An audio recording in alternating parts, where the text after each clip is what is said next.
একদিন হজরত ইউসুফ আলাইহিসসালাম তার পিতা হজরত ইয়াকুব আলাইহিসসালামের কাছে এসে বললেন, আব্বাজান, আমি গতরাতে একটি স্বপ্ন দেখেছি।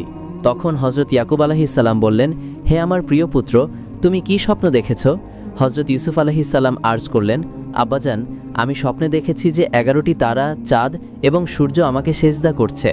এটি শুনে হজরত ইয়াকুব আলাইহিসসালাম বললেন, হে আমার প্রিয় পুত্র, এই স্বপ্নের কথা কাউকে বলো না, বিশেষ করে তোমার 10 ভাইয়ের কাছে, অন্যথায় তোমার ক্ষতি হতে পারে।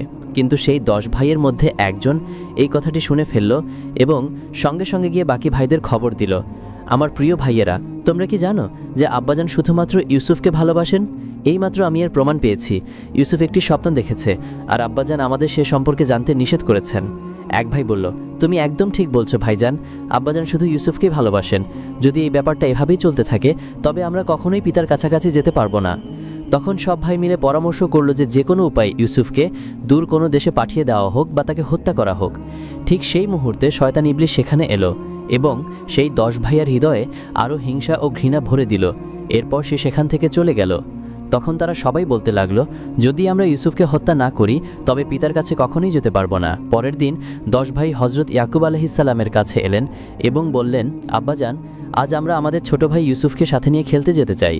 হজরত ইয়াকুব আলাইহিসসালাম বললেন, হে আমার সন্তানেরা, ইউসুফ এখনও অনেক ছোট, সে তোমাদের মতো খেলতে পারবে না।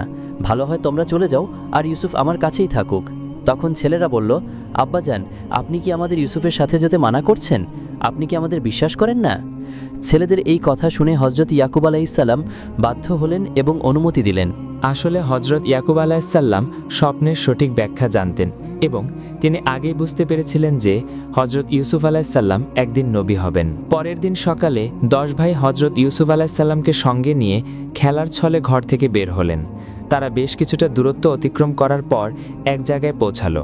হঠাৎ এক ভাই হজরত ইউসুফ আলাইহিসসালামকে জোরে মারল। হজরত ইউসুফ আলাইহিসসালাম কাঁদতে কাঁদতে বললেন, হে আমার প্রিয় ভাই, আপনি আমাকে কেন মারছেন? তখন দ্বিতীয় ভাইও তাকে মারল এবং বলল, আমরা তোকে এই দুনিয়া থেকে মিটিয়ে দেব, কারণ তোর জন্যে আব্বাজান আমাদের ভালোবাসেন না।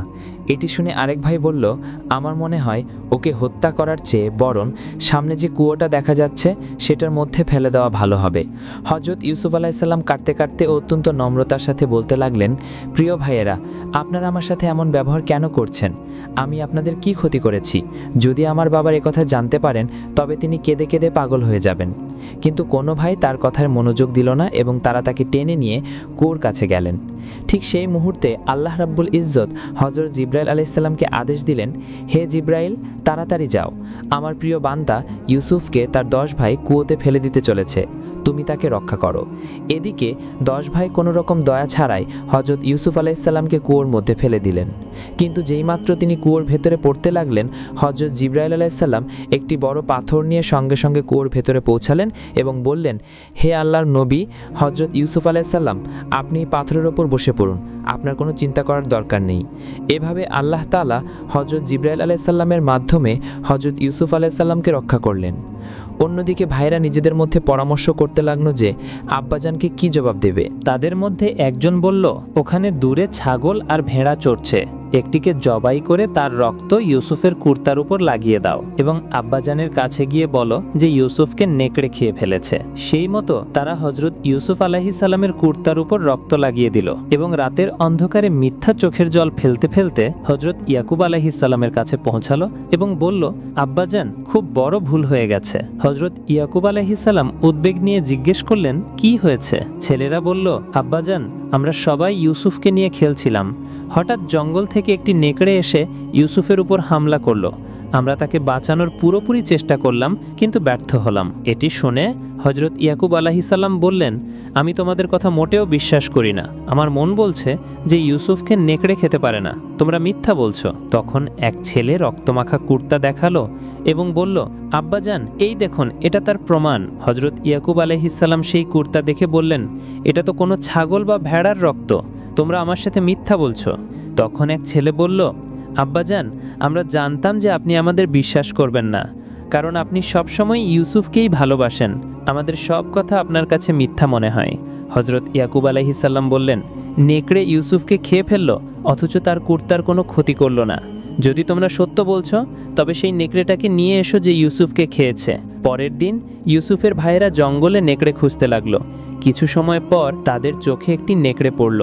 তারা সেটাকে ধরল, তার মুখে রক্ত লাগালো এবং হজরত ইয়াকুব আলাইহিসসালামের কাছে নিয়ে এলো। হজরত ইয়াকুব আলাইহিসসালাম নেকড়েকে বললেন, ওরে জালিম জানোয়ার, তুই কি আমার হৃদয়ের টুকরা আমার ইউসুফকে খেয়ে ফেলেছিস? তোর কি তার উপর একটুও দয়া হলো না?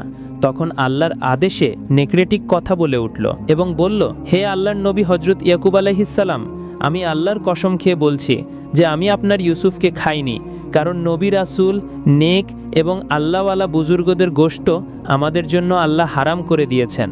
আমি তো জঙ্গলে ঘুরছিলাম আর আপনার ছেলেরা আমাকে ধরে জোর করে আমার মুখে রক্ত লাগিয়ে দিয়েছে এবং আপনাকে দেখাতে নিয়ে এসেছে। হজরত ইয়াকুব আলাইহিসসালাম নেকড়েটির কথা বিশ্বাস করলেন এবং তাকে কিছু খাইয়ে ছেড়ে দিলেন। তারপর তিনি পুরো বিষয়টি আল্লাহর ক্ষমতার উপর ছেড়ে দিলেন এবং ছেলেদের আচরণের উপর ধৈর্য ধারণ করতে লাগলেন। হজরত ইয়াকুব আলাইহিসসালাম খুব বেশি আঘাত পেলেন। এরপর 10 ভাই মিথ্যা চোখের জল ফেলতে ফেলতে সেখান থেকে চলে গেল। আর হজরত ইয়াকুব আলাইহিসসালামও সেই স্থান ত্যাগ করে একটি নিরালা ঘরে গিয়ে বসলেন, যেখানে তিনি আল্লাহর ইবাদতে মশগুল হলেন। তিনি এত কাঁদলেন যে তার চোখের জল শুকিয়ে গেল এবং চোখ থেকে রক্ত বের হতে লাগলো।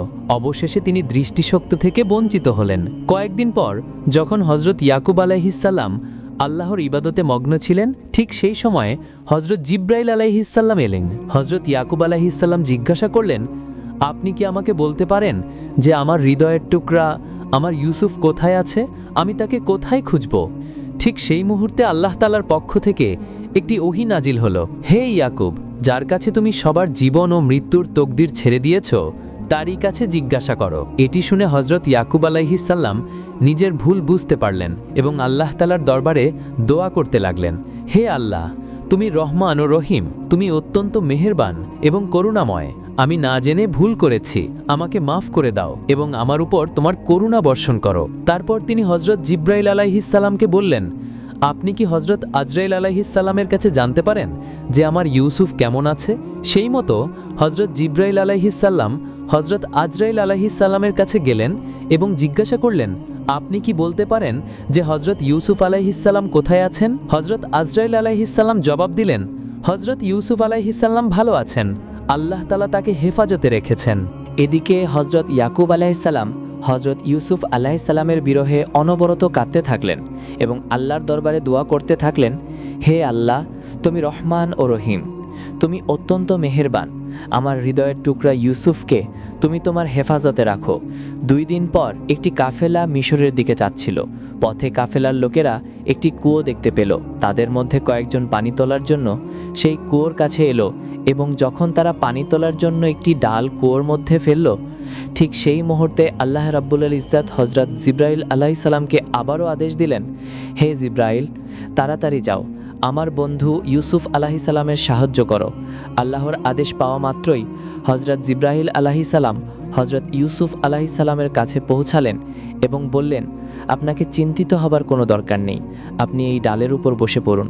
এই কথা বলে হজরত জিব্রাইল আলাইহিসসালাম সেখান থেকে চলে গেলেন। এদিকে হজরত ইউসুফ আলাইহিসসালাম ডালের উপর বসে পড়লেন। যেই মাত্র কাফেলার লোকেরা ডালটি উপরে টেনে তুলল, তারা অবাক হয়ে গেল এবং বিস্ময় নিয়ে হজরত ইউসুফ আলাইহিসসালামকে দেখতে লাগলো। এক ব্যক্তি বলল, এ কে, মানুষ না ফেরেশতা? আমি আমার জীবনে এমন রূপবান যুবক কখনো দেখিনি। এই